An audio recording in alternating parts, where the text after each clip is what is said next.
Olá pessoal, eu sou Rodrigo Silva, professor de Arqueologia e Teologia aqui no UNASP, Campus Engenheiro Coelho. E eu já tenho há anos estudado bastante as relações entre história, arqueologia e Bíblia Sagrada.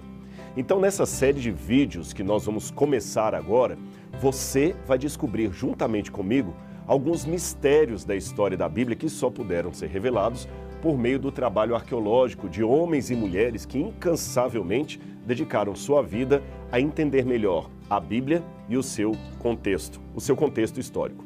Eu vou dar um exemplo para você. Aqui no UNASP, onde eu trabalho, onde eu dou aula, existe o único museu de arqueologia bíblica que nós temos no Brasil.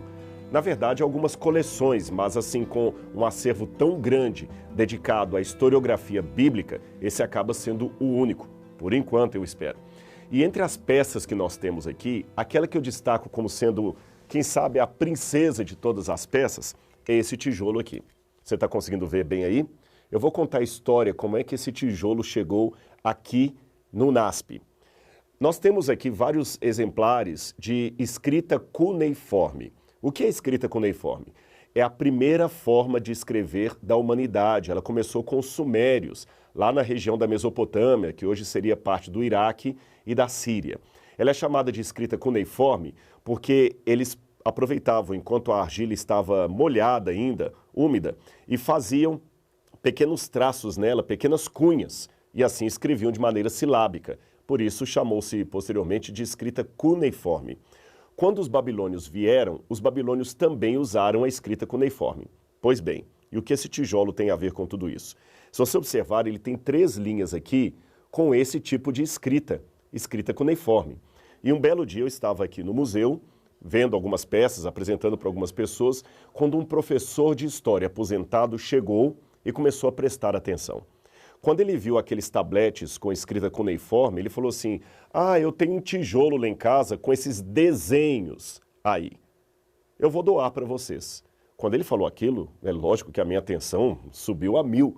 Eu falei: mas como, professor? Que tijolo é esse? Ele falou: não, porque anos atrás os brasileiros trabalhavam na Mendes Júnior e iam para o Iraque para fazer pontes, estradas, na época do Saddam Hussein. Os mais antigos lembram disso, foi uns 40 e poucos anos atrás. E um brasileiro que lá trabalhava visitava as ruínas da Babilônia e via aquele monte de pedra, de argila, fez amizade com o soldado, vários sábados indo passear ali, até que um dia que ele voltou para o Brasil, ele falou: olha, meu amigo, eu queria levar um souvenir aqui da Babilônia, uma peça para lembrar. Ele falou: pega o que você quiser aí. E ele viu esse tijolo com esses supostos desenhos e, por achar bonitinho, acabou trazendo. Só que isso aqui é pesado. Acabou escapando da mala dele ali dentro da roupa, sujou a roupa dele. Quando chegou no Brasil, ele ia jogar fora esse tijolo.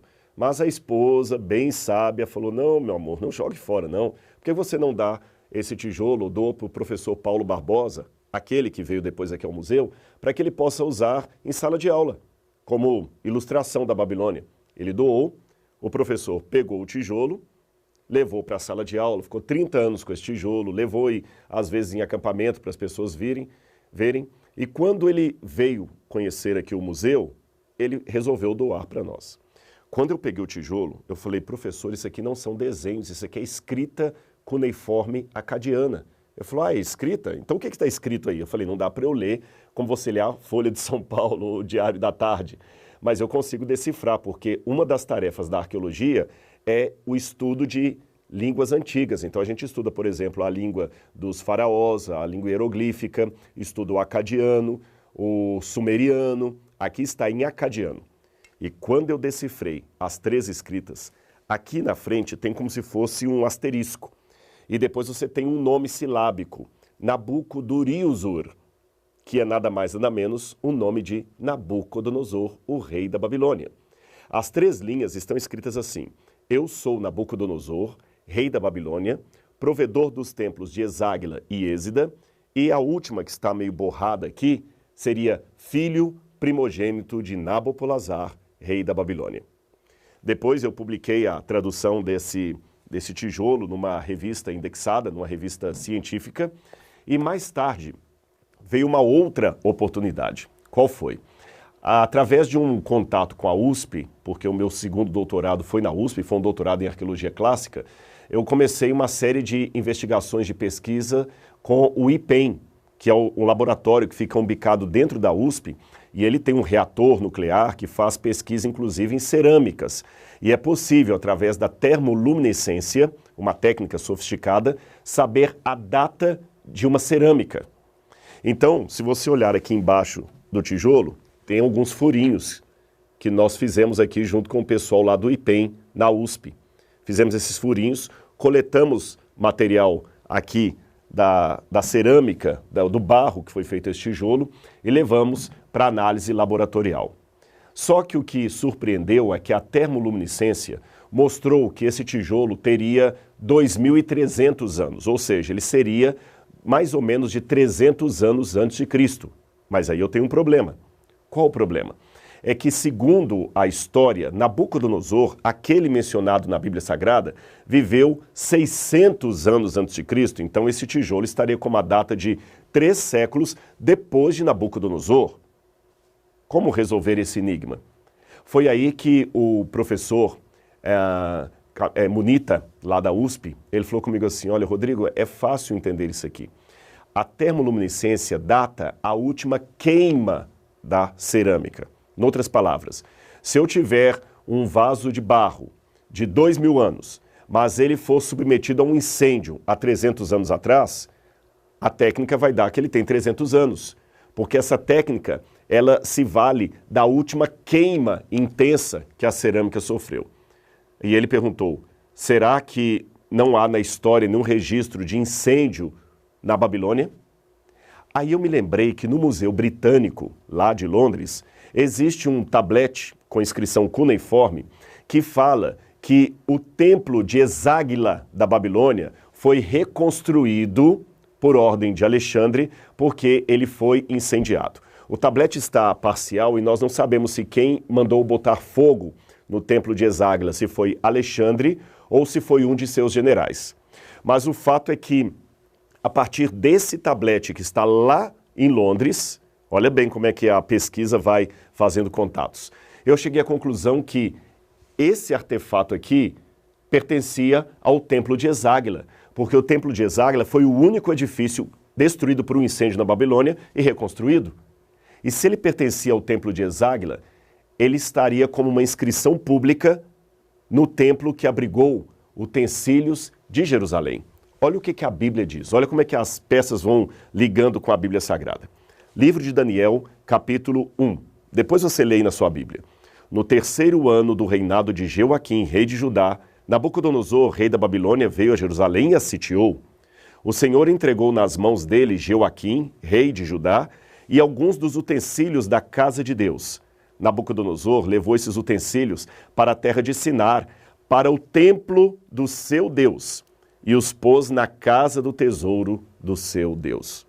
Muito provavelmente, o templo de Eságila, por um tempo, abrigou as peças que tinham sido trazidas por Nabucodonosor do templo de Jerusalém. Em outras palavras, essa inscrição, que hoje está aqui no Museu do UNASP, foi lida pessoalmente pelo profeta Daniel.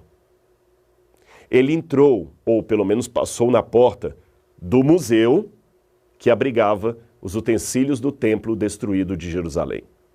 Agora, esse tijolo me diz muita coisa.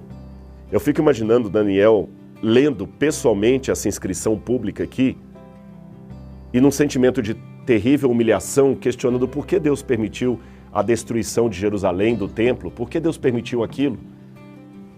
E 2.600 anos depois, essa mesma inscrição vem parar num museu aqui no Brasil, um país que nem existia naquela época, num continente que Daniel não podia nem imaginar que existia.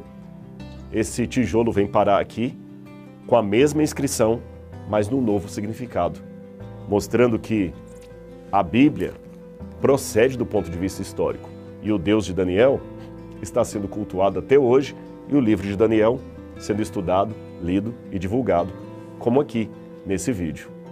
Você percebeu?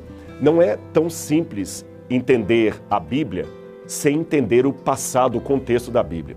Portanto, o que você vai aprender aqui nesses vídeos é um conteúdo, digamos assim, bem forte, bem profundo, para que no final dessa série você tenha uma visão tridimensional da Bíblia. Ah, e uma coisa importante, você receberá também um certificado de conclusão emitido pelo UNASP e com validade em todo o território nacional. Mas para isso é preciso acompanhar toda a série de vídeos, combinado? Então nós vamos continuar aqui. Ah, lembre-se, esse conteúdo é gratuito. Então, sem mais delongas, eu vou também falar um pouquinho sobre a minha experiência. Por que eu me interesso tanto em estudar a Bíblia, as histórias da Bíblia? Como é que eu me interessei pela arqueologia? Na verdade, a minha primeira graduação foi em teologia. E quando eu estava fazendo um doutorado em teologia, que eu fui pela primeira vez a Israel apenas para conhecer um pouco geografia bíblica em loco. Eu até imaginava que só iria lá uma vez. Eu me recordo quando eu estava... Três sentimentos que eu tive quando eu fui a primeira vez a Jerusalém. O primeiro foi quando eu cheguei de madrugada e vi pela primeira vez a cidade velha, lá ao longe. E mesmo cansado da viagem, eu não resisti de ir até lá. O segundo foi quando eu comecei a participar da primeira escavação arqueológica em Shahar Golan. E eu vi que podia ter um casamento intelectual entre o estudo da teologia, da hermenêutica bíblica e da arqueologia bíblica. E em terceiro lugar, quando eu estava vindo e despedindo-me de um dos amigos que lá ficara, e ele falava, você vai voltar? E eu dizia, nunca, voltar para Jerusalém é muito caro, muito difícil. Era como falar com Armstrong que ele iria voltar à Lua algum dia. Mas ele falou, não, quem vem com seus sentimentos sempre volta. E eu já voltei para lá pelo menos umas 30 vezes e não me canso de voltar. E eu procuro então, através desses meus trabalhos em Jerusalém, compartilhar com você tudo que eu obtenho de estudos da Bíblia, da arqueologia e trazer em vídeos como este que nós estamos apresentando, tá bem? Então, no próximo vídeo, fique bem atento que nós vamos continuar apresentando outros trabalhos para você. Nós temos muita coisa ainda para apresentar, viu? Assim como a arqueologia fez uma grande diferença na minha vida, principalmente aumentando a minha capacidade de entender a Bíblia, vai ajudar a você também. Então eu espero que essa motivação que eu tenho de cavar cada vez mais fundo, tanto literalmente como mentalmente, para entender o texto bíblico, eu quero explicar isso aqui para você, tá bem? Você viu que é importante ler a Bíblia e como, no caso aqui de Daniel, um artefato pode ampliar muito mais o conhecimento daquele conteúdo tão precioso que é a Bíblia Sagrada. E como é que coisas que talvez lidas fora de contexto hoje não fariam nenhum sentido, hoje começam a ficar mais claras e mais razoáveis para cada um de nós. Então, não perca o nosso próximo encontro aqui na Bíblia 3D, essa semana toda especial, feita com muito carinho para você.